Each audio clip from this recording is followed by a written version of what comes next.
प्रिय विद्यार्थियों, आज हम क्रिया विशेषण का अध्ययन करेंगे। जैसा कि हम जानते हैं कि वाक्यों में प्रयोग के आधार पर शब्दों को दो वर्गों में बांटा गया है। पहला विकारी, दूसरा अविकारी। विकारी शब्द जिसमें विकार उत्पन्न होता है। किन कारणों से?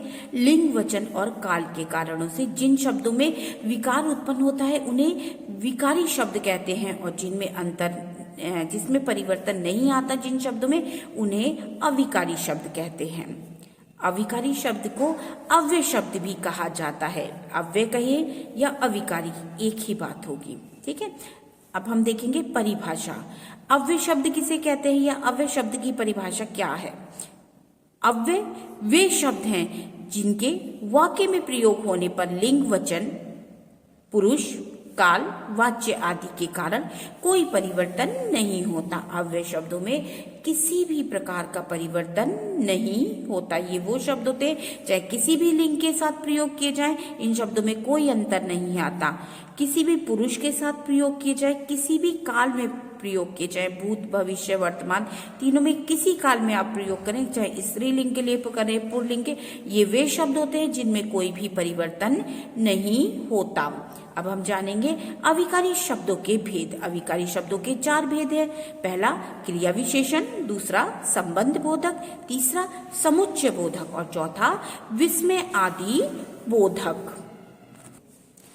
इस विकारी शब्द का सबसे पहला भेद क्रिया विशेषण, इसका अध्ययन हम आज करेंगे। क्रिया विशेषण, क्रिया विशेषण किसे कहते हैं? क्रिया की विशेषता बताने वाले विकारी शब्दों को क्रिया विशेषण कहते हैं। जो शब्द क्रिया की विशेषता बताता है, कार्य के होने की विशेषता को बताता है ना, क्रिया की विशेषता बताते हैं, वे शब्द क्या कहलाते हैं? क्रिया विशेषण शब्द कहलाते हैं। क्रिया विशेषण शब्द के 4 भेद होते हैं। क्रिया विशेषण के 4 भेद होते हैं। पहला कालवाचक क्रिया विशेषण, स्थानवाचक क्रिया विशेषण, रीतिवाचक क्रिया विशेषण और परिमाणवाचक क्रिया विशेषण। आइए पहला वाला देखते हैं, कालवाचक क्रिया विशेषण। जैसे कि शब्द से स्पष्ट होता है, काल बोला जाता है समय को।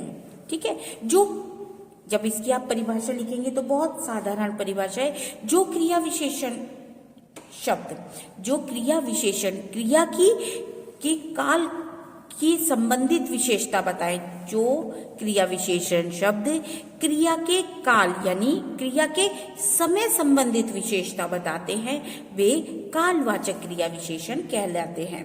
एक उदाहरण देखते हैं, वह प्रतिदिन पढ़ता है। यहाँ पर क्रिया क्या है? पढ़ना। ठीक है, पढ़ता है।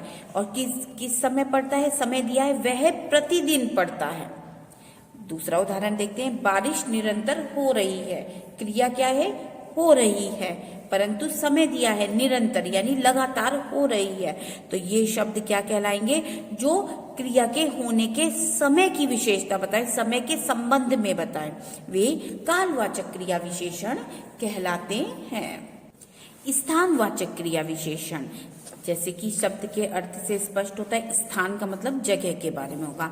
जो क्रिया विशेषण शब्द क्रिया के होने के स्थान बताते हैं, होने का स्थान बताते हैं, उन्हें स्थानवाचक क्रिया विशेषण कहते हैं। जैसे सामने पेड़ खड़ा है, ऊपर नीला आकाश है, यहाँ पक्षी चहचहा रहे हैं, तो तोता पिंजड़े में यहाँ वहां उड़ रहा है। जैसे यहाँ वहां स्थान बता रहे हैं, आप कहाँ जा रहे हैं, तो जैसे कहाँ है, ऊपर है, सामने है, यहाँ है, नीचे है। जैसे नीचे प्यारी धरती माँ है। ठीक, इसमें इन शब्दों में स्थान के बारे में बताया जा रहा है कि क्रिया किस स्थान पर हो रही है। तो ये सब किसमें, ये जितने भी अविकारी शब्द हैं ये क्या है? स्थानवाचक क्रिया विशेषण। सामने, यहाँ, ऊपर, नीचे, कहाँ, स्थान, ये शब्द स्थानवाचक क्रिया विशेषण के अंतर्गत आते हैं। रीतिवाचक क्रिया विशेषण, रीति का अर्थ होता है तरीका, किसी भी कार्य को करने का तरीके को हम क्या बोलेंगे? रीति। ठीक।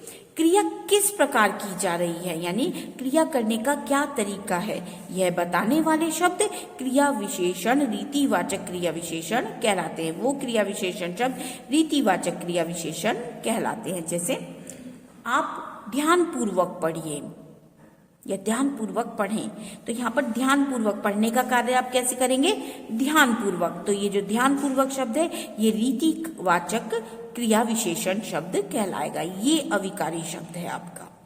अगर इसका भेद पूछा जाएगा तो क्या होगा, रीतिवाचक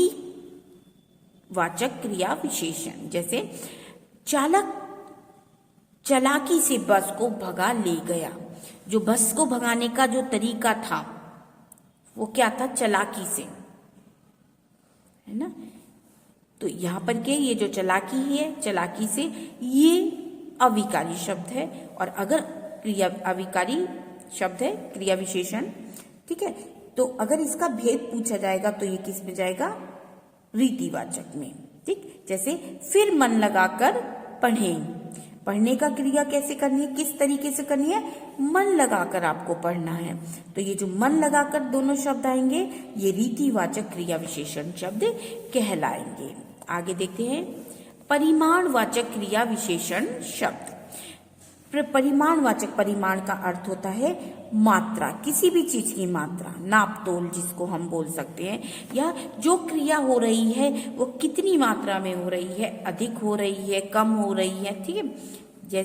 जो शब्द क्रिया की मात्रा संबंधित विशेषताएं बताते हैं वे परिमाणवाचक क्रिया विशेषण कहलाते हैं। जैसे अब बहुत चल लिए, थोड़ा आराम कर लो, कि जो चलना है वो कितना हो गया, बहुत। तो यहाँ पर बहुत शब्द क्या है, परिमाणवाचक होगा।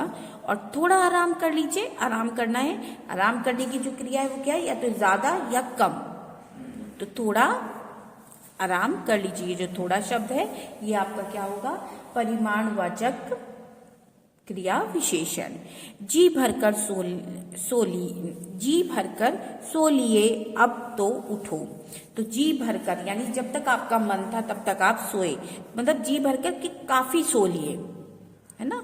तो ये क्या है, जो क्रिया हो रही है उसमें वो क्रिया कितनी मात्रा में हो रही है, कम मात्रा में या ज्यादा मात्रा में। ठीक है। तो ये आपका हो गया क्रिया विशेषण। नेक्स्ट हम पढ़ेंगे संबंध बोधक।